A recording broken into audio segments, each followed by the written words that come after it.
Top 10 Delphi murders. Richard Allen admitted to killings over 60 times.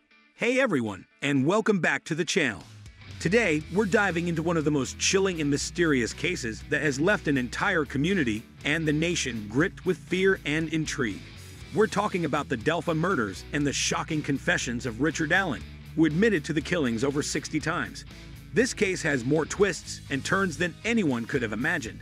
And in this video, we're breaking down the top 10 most disturbing revelations from Allen's confessions. So buckle up, because this is one story you won't want to miss. Let's get into it. Number 10. The chilling discovery of Richard Allen's confession. In the shadowy depths of the Delphi murders investigation, Richard Allen's chilling admission reverberated through the community. This was no ordinary confession.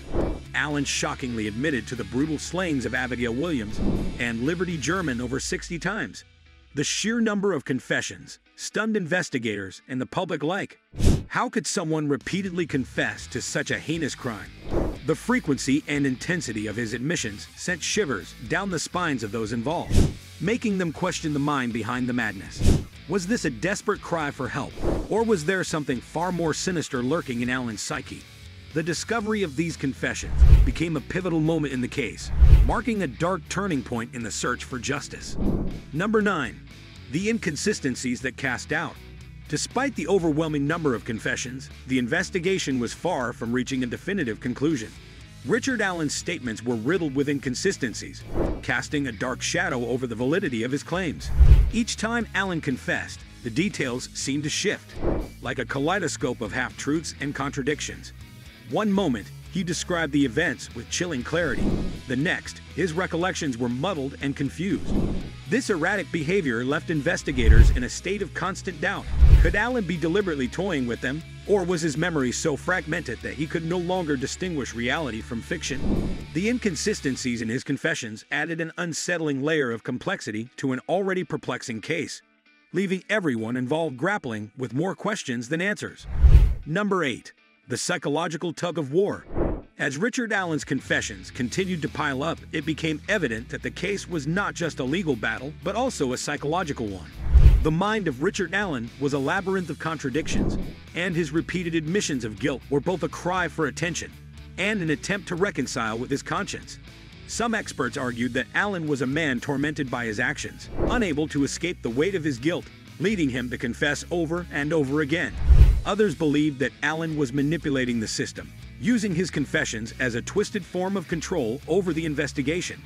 The psychological tug-of-war that ensued was as gripping as it was disturbing, with each confession revealing new facets of Allen's troubled mind.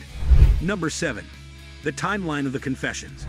As investigators delved deeper into Richard Allen's confessions, they uncovered a timeline that was as erratic as the confessions themselves.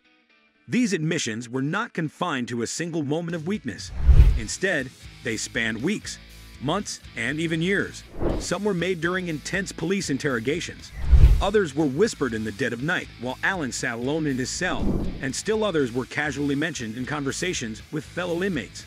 The sporadic nature of these confessions suggested an ongoing internal battle, a struggle that Allen could not escape. This erratic timeline raised more questions than answers. Was Allen driven by a genuine sense of remorse, or were these confessions merely the product of a fractured mind unable to distinguish between truth and delusion? Number 6. The forensic evidence that didn't add up. While Richard Allen's confessions were undeniably compelling, they needed to be corroborated by solid forensic evidence to hold up in court. However, when investigators compared his statements with the physical evidence from the crime scene, they found troubling discrepancies. Key details from the crime scene did not align with Allen's descriptions, raising doubts about the accuracy of his confessions. For instance, Allen claimed to have used a specific weapon, but forensic analysis suggested otherwise. This gap between Allen's words and the evidence left investigators in a quandary. Was Allen confessing to crimes he didn't commit, or was his mind so clouded by guilt or mental illness that he could no longer recall the events accurately?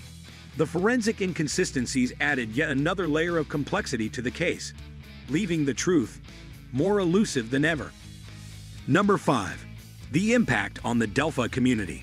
The repeated confessions by Richard Allen sent shockwaves through the tight-knit community of Delphi, a town already scared by the horrific murders of Abigail Williams and Liberty German. Each new confession reopened wounds that had barely begun to heal, forcing the residents to relive the nightmare over and over again. The people of Delphi had hoped for closure, but instead, they were plunged into a new cycle of grief and uncertainty. The idea that one of their own could be responsible for such unspeakable acts was almost too much to bear. The confessions became a dark cloud hanging over the town, casting a long shadow over the lives of those who had already suffered so much. The community was left grappling with the devastating realization that the nightmare might never truly end. Number 4. The media frenzy that followed.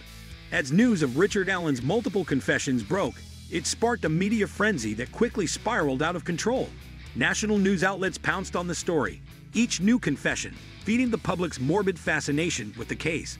The Delphi murders became a media spectacle, with every twist and turn in the investigation broadcast to millions of viewers. The intense media coverage turned the case into a national obsession, with armchair detectives and true crime enthusiasts analyzing every detail. But as the media frenzy grew, so did the sense of unease. The line between reporting and sensationalism became increasingly blurred, and the relentless coverage began to feel exploitative. For the families of the victims and the residents of Delphi, the constant media attention was a painful reminder that their darkest moments were being consumed as entertainment by the rest of the country. Number 3. The legal ramifications of Allen's admissions. The legal implications of Richard Allen's confessions were as complex as the confessions themselves. While a confession is often seen as the most compelling evidence in a criminal case, Allen's repeated and inconsistent admissions posed a unique challenge for prosecutors.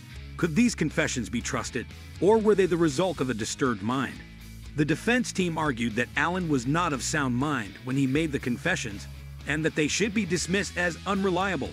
The prosecution, on the other hand, faced the daunting task of proving that Allen's confessions were credible and that they matched the forensic evidence.